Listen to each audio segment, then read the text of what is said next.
Olá, galera, tudo bem? É isso aí, a gente vai agora para o quarto capítulo, penúltimo capítulo da nossa obra Mediação de Conflitos na Escola. Bem interessante também que a gente vai falar sobre a escola da tolerância, a questão da tolerância. Só lembrando que na Constituição e na LDB nós temos o princípio referente à tolerância, então é uma marca que precisamos consolidar nos processos de convivência, a questão da tolerância, mas que primeiro precisa ser bem compreendida. A verdade é que as escolas falam de tolerância, o Estado muitas vezes fala de tolerância, grupos de organizações não governamentais, dentre outros grupos, falam de tolerância, mas no senso comum, talvez, ou na sociedade, talvez a gente não tenha compreendido muito bem o que significa a tolerância, as dimensões, o que vem a ser, né, esse ato, essa atitude de tolerar. Então é preciso compreender melhor isso, essa aula ajuda bastante nesse processo de compreensão, tá? Então, uma nova escola, a escola da tolerância. Bom, uma base interessante trazida pelo capítulo é Bobbio, né? Então, que fala muito bem sobre a questão da formação dos estados, sobre democracia, sobre revoluções, tudo que envolve o Estado e a sua transformação. Então, o Bobbio fala também dos pilares do Estado democrático, pilares do Estado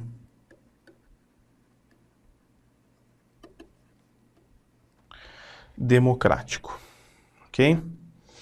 Então, para um Estado ser realmente democrático e não ser um Estado democrático de fachada, né, só na fantasia, só no discurso, alguns pilares são importantes. E se eu falo pilares, quer dizer o quê? Que isso tem que estar realmente consolidado no Estado, né? Não pode ser um marketing simplesmente, um pseudo-pilar, isso tem que estar consolidado.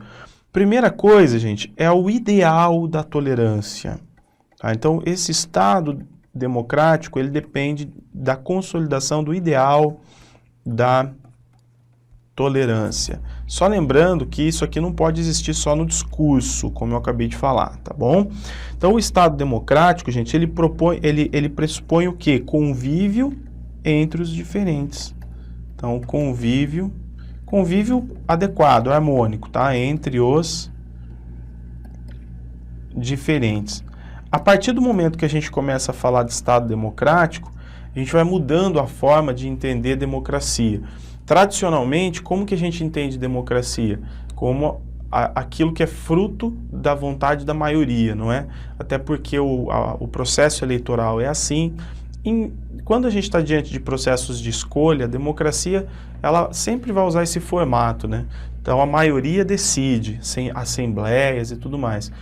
Mas quando a gente fala de convivência, muda a forma de entendermos democracia. Democracia agora passa a ser o reconhecimento das múltiplas minorias. Então eu tenho que entender que, principalmente hoje, no mundo globalizado, existem muitas minorias, o pluriculturalismo é presente em todos os lugares. Então, quando eu respeito essa minoria, quando eu ofereço a ela, enquanto Estado, a garantia dos seus direitos, isso é ser democrático, tá? Então, democracia hoje, no que diz respeito à convivência, significa o respeito, a consideração, tá? Das múltiplas minorias, beleza? Consideração às, né, múltiplas minorias. Bom, visto isso, gente, um outro ideal é o ideal da não violência. Então, o Estado democrático, ideal da não violência. O Estado democrático, ele é regido por leis legítimas. Então, você pega, por exemplo, o Brasil é considerado um Estado democrático de direito. Então, o Brasil tem seus poderes, que são interdependentes, mas um auxilia o outro, né? Apesar da autonomia dos poderes, da interdependência, é possível também existir um certo sistema de fiscalização entre eles. Existem regras, existe uma Constituição Federal, existem leis, existem garantias individuais, direitos fundamentais que devem ser respeitados. Então, quer dizer, quando um país tem leis e ele vai se tornando democrático por isso, os processos decisórios, eles devem ocorrer na via legítima, ou seja, por meio dos trâmites legais e não por meio de revoluções, por meio da força bruta. Tá? Então, o ideal da não violência está relacionado a isso. Quando você, por exemplo, tem uma população no Brasil que está descontente com o governante, ela tem um caminho legal para seguir para que aquele governante seja retirado do poder e um novo governante entre no poder. Não há necessidade de uma guerra civil, por exemplo. Tá? Então, o Estado democrático, ele traz essas garantias institucionais, esses trâmites legais para que a violência e as vias de fato sejam evitadas, né?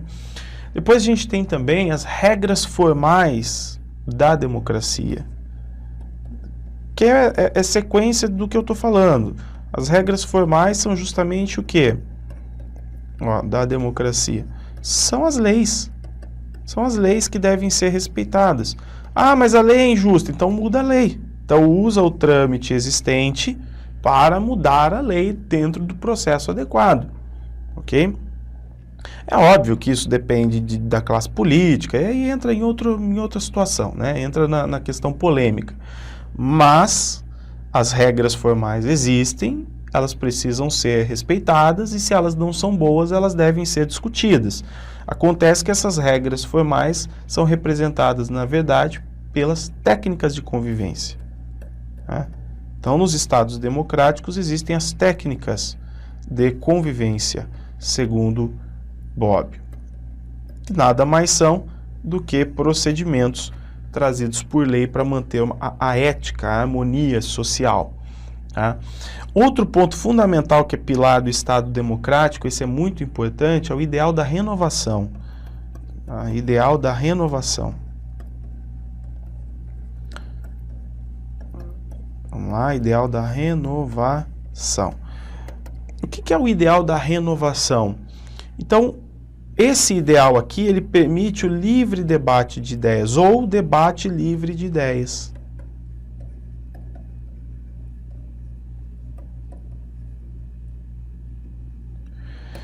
Vocês podem se lembrar, né, de que numa ditadura militar, o Estado tende a controlar, né, as ideias que circulam. Isso pode, aquilo não pode, esse livro entra, esse não entra, né? Então, essa música pode, essa não pode ser veiculada. Então, isso existe dentro de um Estado ditatorial, que quer impor uma ideologia dominante, quer impor uma forma de pensar, uma filosofia padrão, que predomina e que deve alienar as pessoas, né? Mas no Estado democrático, não. As pessoas são livres para debater ideias, para trazer novas concepções, desde que o debate, a ideia, a ideologia sejam lícitas. É óbvio, debater, por exemplo, uma revolução que atenta contra a democracia, que atenta à democracia, então isso não é legítimo. Então, obviamente, haveria um impedimento, né? Por exemplo, a associação é livre. A associação é livre, mas desde que para fins lícitos. Para fins ilícitos, não. Né? Então, a renovação é importante, até por causa dessa questão do movimento dialético, né? Tese, antítese e síntese. A renovação, por quê? Porque a sociedade muda, os meios de produção mudam, a tecnologia vem aí, surge, as leis precisam ser revistas, as concepções de sociedade, de família, tudo isso precisa ser revisto. Então eu não posso viver eternamente com base no mesmo círculo de ideias. Novas ideias precisam oxigenar a democracia, tá? Precisam oxigenar a democracia. Bom, um outro ponto é o ideal da fraternidade. Ok, ideal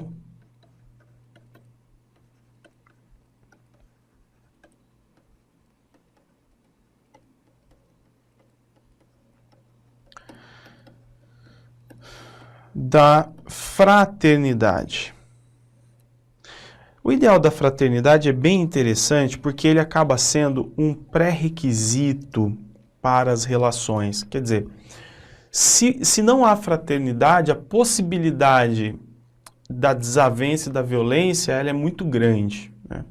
Então imagine o seguinte, você e teu irmão fraterno, uma pessoa que você gosta, uma pessoa que você gosta, uma pessoa que você ama, uma pessoa que vive harmonicamente com você, ou você, enfim, existe a fraternidade, não é? Você vai discutir algo muito polêmico, tomar decisões, etc. Antes de tudo, existe o respeito entre as duas pessoas. Então, a negociação ela vai ser mais intensa e o caminho utilizado é o caminho pacífico. Mesmo que o resultado venha a ser desinteressante ou contradizer uma das partes, todo o processo ocorre harmonicamente, porque existe a fraternidade, o respeito pelo outro, a consideração pelo outro. Agora, se não existe, se, por exemplo, não existe fraternidade entre os homens, entre os partidos, entre os governos, o mínimo de discussão pode gerar um ato violento estrondoso. Vejam, por exemplo, a tensão existente entre Estados Unidos e Coreia do Norte.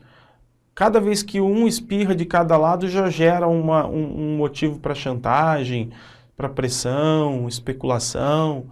Isso é a falta de fraternidade, isso é a falta de respeito mútuo, é a falta de consideração pelo outro, que afeta profundamente a convivência, ok? Bom, continuando aqui, então vejam, uma frase que vai nos ajudar do Bobbio, né, a sintetizar essa ideia que eu falei com vocês aqui, é isso aqui, ó. A tolerância que redunda na não violência, então a ideia é por que existir tolerância? Para que não exista violência. E que solicita técnicas de convivência. Então, para viver numa sociedade tolerante, são necessárias essas técnicas de convivência para superar os conflitos, em nome da renovação de ideias e da fraternidade. Tudo bem? Então, a gente tem uma síntese aí disso tudo, a base disso que eu coloquei aqui, que eu coloquei para vocês, tá bom? Agora, vejam o seguinte, nós temos duas formas de analisar a questão da tolerância na sociedade. Um caminho que é muito perigoso é a tolerância como concessão social. Tá? Tolerância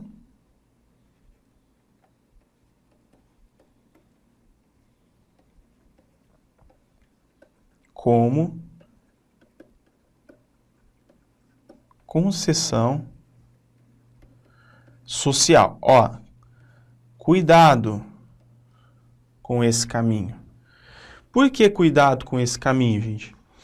Porque nesse caminho eu tenho dois lados. Eu tenho, de um lado, no extremo, né? Eu tenho aquele grupo, classe, né, considerado superior, que é o que tolera. Aceita tolerar. E de outro lado, em outro extremo, eu tenho o grupo ou classe inferior. Esse grupo ou classe inferior aqui recebe o benefício da tolerância.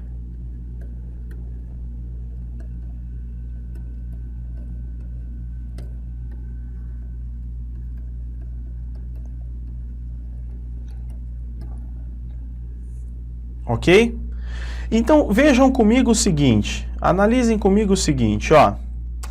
Se o que nós queremos dentro de uma sociedade é o convívio harmônico, o estabelecimento de igualdades, de relações harmônicas, iguais, da equidade, essa forma de conceber a ideia de tolerância, né, como algo que é concedido enquanto benefício de um grupo superior para um grupo inferior, deixa explícita a desigualdade existente entre as pessoas, os grupos, enfim, tá? Fica explícita a desigualdade aí existente na sociedade. Então não é esse o caminho que nós queremos para estabelecer o ideal de tolerância. Não é esse o caminho. Bom, se não é esse o caminho, nós queremos então, qual o caminho, Vinícius? Nós queremos a tolerância como atitude.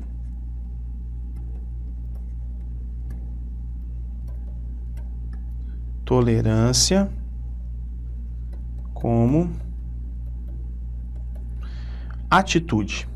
Tá?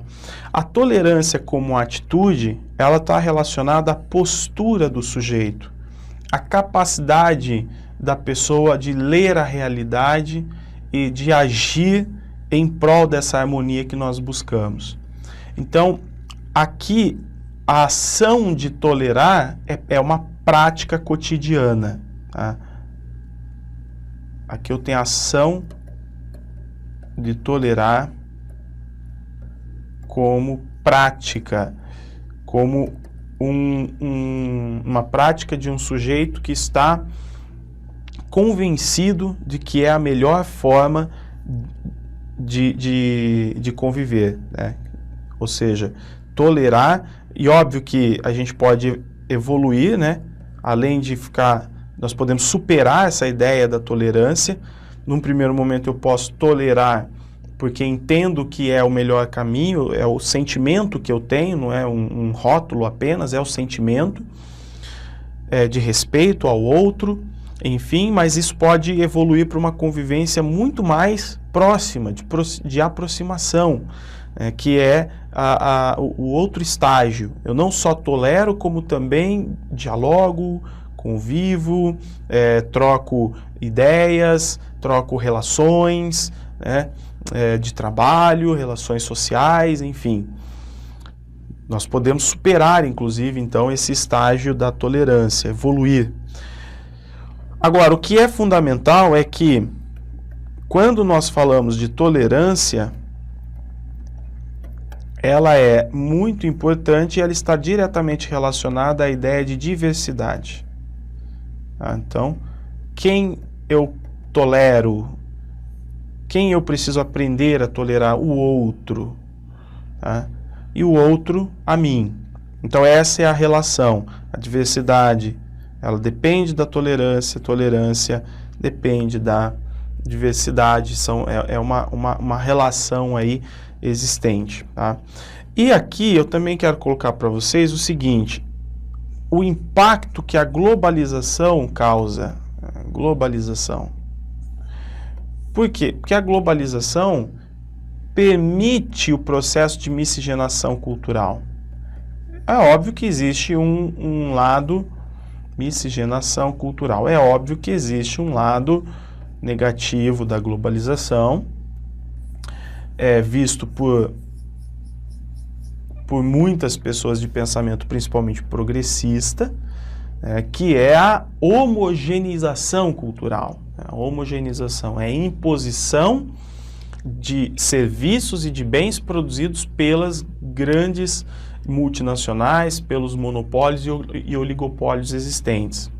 E, obviamente, a homogeneização cultural derivada também das ideias, das ideologias produzidas no âmbito dos países ricos. No entanto, a miscigenação cultural é uma realidade, a heterogeneidade também cultural é também a realidade da globalização, uma vez que, principalmente quando nós estamos nas grandes cidades, a gente percebe o clima cosmopolita, né, de junção de culturas diferentes e tudo mais. Então nós temos realidades pluriculturais e muitas minorias procurando o seu espaço, lutando pelo seu espaço em sociedade. Então a globalização ela permite isso, a miscigenação cultural. Cada vez mais é necessário saber reconhecer o outro e tolerar para viver bem. Porque vai chegar um momento, a tendência é chegar um momento que o intolerante ele pode inclusive começar, se ele não tiver poder necessário para expulsar os intolerados, ele precisa se retirar da sociedade ou viver isolado, né? Porque a sociedade é cada vez mais pluricultural. Então, o ideal da tolerância é importante para os dois lados. Se é que existem dois lados, que na verdade não deve existir dois lados. A verdade é que a gente busca uma sociedade única, que saiba conviver com as diferenças sem que a diferença do outro seja impactante para mim. Sem que eu fique comovido com a diferença do outro simplesmente porque ele escolheu ser diferente. Bom, voltando lá, para a gente continuar e dar um fim aqui a essas anotações, então, quando eu falo de miscigenação cultural, quer dizer o quê? Cada vez mais nós percebemos a coexistência de diferentes no mesmo espaço.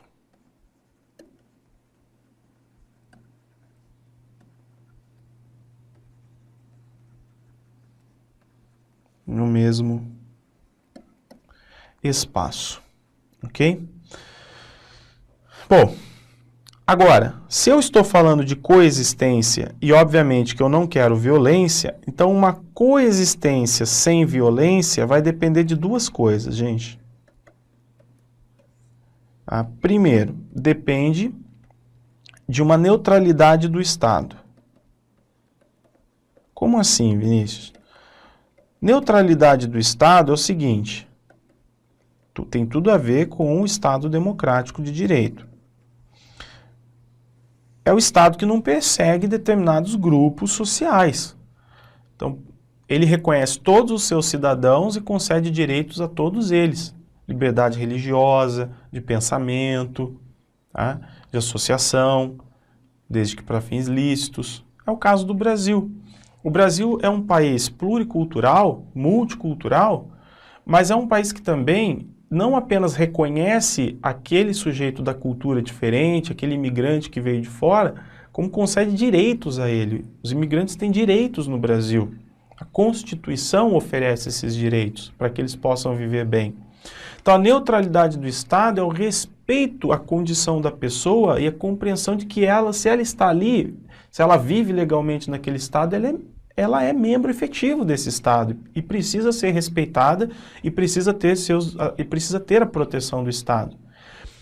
Estados nacionalistas não vão atuar dessa forma. Estados nacionalistas, aquele nacionalismo muito radical, ele tende a ser um Estado xenófobo, ele tende a valorizar uma determinada religião e ser rígido, inflexível, preconceituoso com outras. Ele tende a privilegiar alguns grupos em detrimento de muitos outros. Então, o Estado nacionalista ele não respeita essa ideia de neutralidade, ele sempre está direcionado para aquilo que ele entende como o ideal de sociedade, tá? Sem permitir uma sociedade mais neutra, sem permitir essa convivência entre as culturas diferentes e tudo mais. Bom, então essa neutralidade de Estado é o que caracteriza, na verdade, o Estado democrático, né? O Estado que vai defender os direitos dos seus cidadãos. E ainda a convivência sem violência depende de um outro ponto que é muito importante, que é a associação voluntária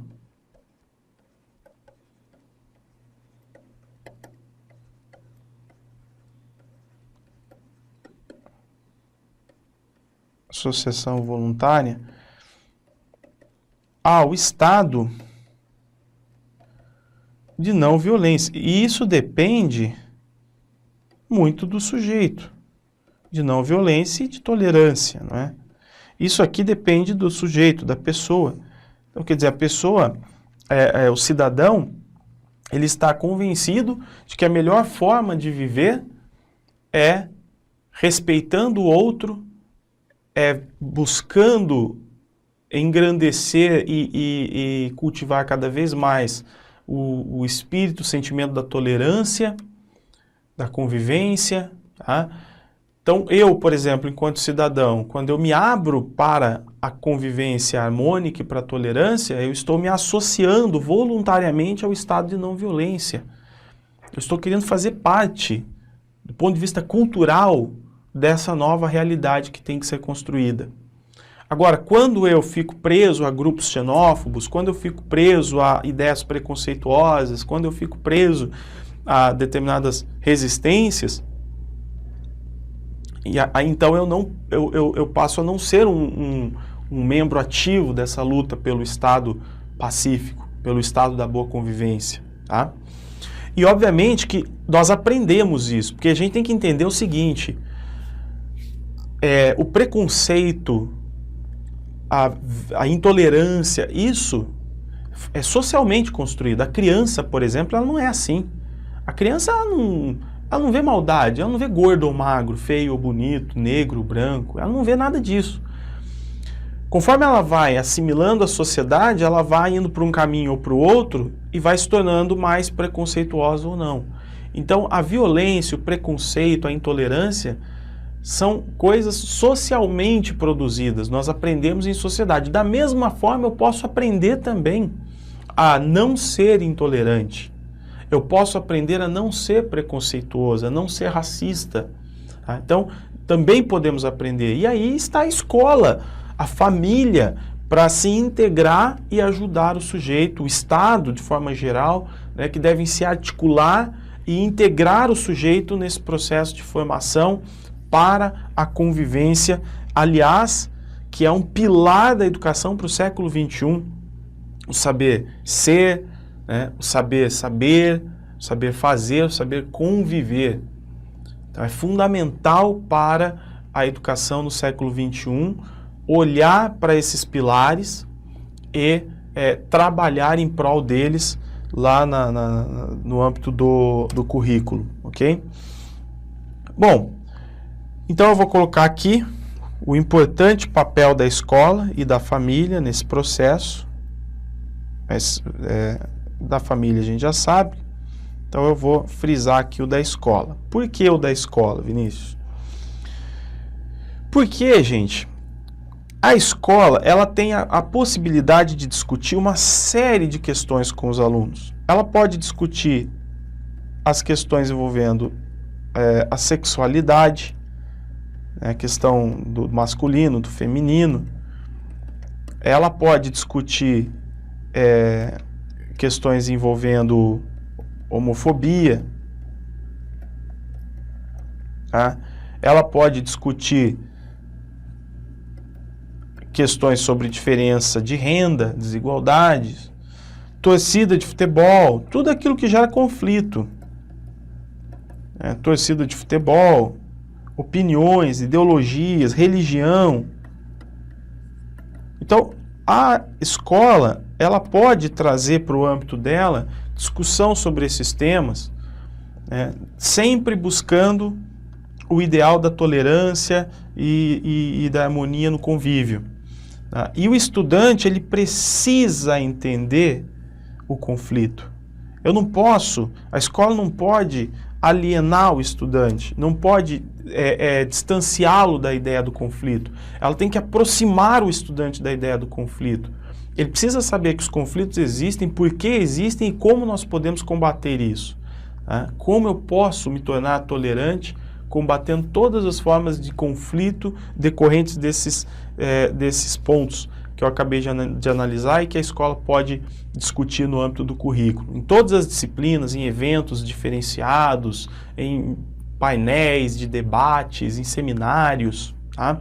Então, está aí o papel da escola. Ela ainda não está preparada para lidar com isso, estamos engatinhando ainda, mas é o que queremos no futuro iminente, breve, próximo aí, a capacidade da escola de lidar com o conflito no sentido de não apenas narrá-lo, não apenas falar sobre ele ou até fazer com que a criança não tenha acesso a ele, o aluno, né? Muito pelo contrário, utilizá-lo como elemento da prática pedagógica também, tá? Na relação direta com o aluno.